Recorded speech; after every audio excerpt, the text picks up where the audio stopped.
With us on this Tuesday morning. First off, what did you make of what the Industrial Relations Minister had to say? He says it's unfortunate that it has come to this and Fair Work Australia has to decide. Morning, Susan. Yeah, we're a bit disappointed.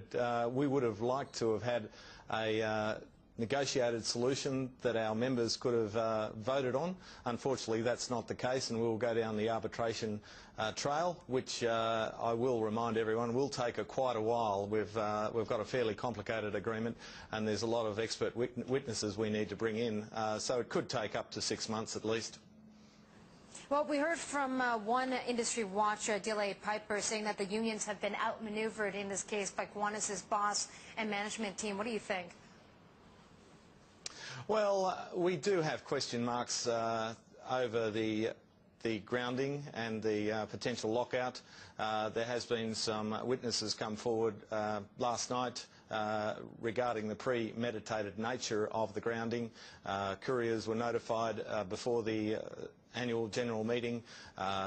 Staff were distributed around the Qantas network. So we still believe that there was a certain amount of premeditated nature to this whole thing. Well, Qantas has said it has held more than 50 meetings with pilots on a new contract and has had 6 months of discussions, but yet, again, he's saying, Alan Joyce and Qantas's management saying that why can't we come to a deal after 6 months of negotiations? Is it the pilots that are holding things back, the unions? I don't think so. I think we've been compromising in lots of areas, offering efficiencies up to 22%. We wanted to exchange those sort of efficiencies for job access throughout the Qantas Group. As you mentioned, the Qantas Group is growing extensively around Asia, and instead of having pilots put out to pasture, we think it would be best in the interest of the Qantas Group to have those pilots utilised throughout the Qantas Group instead of going to our competitors. Yeah, do you think you'll get a fair deal, though, from Fair Work Australia?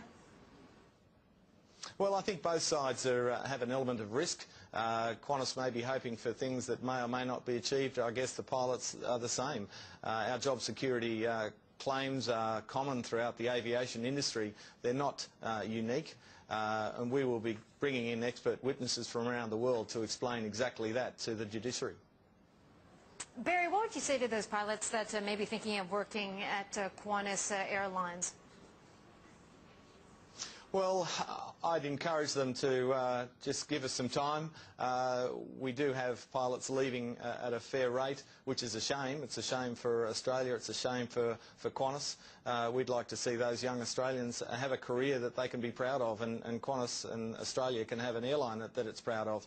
At this stage, I'd ask them to bear with us while we work through this process, and hopefully we'll get some sort of resolution which will give them an assurance that they will get their dream of becoming a Qantas captain. Yeah, okay, well said, Barry. Thank you for your time this morning. Good luck in the discussions. Barry Jackson, President of the Australian and International Pilots Association.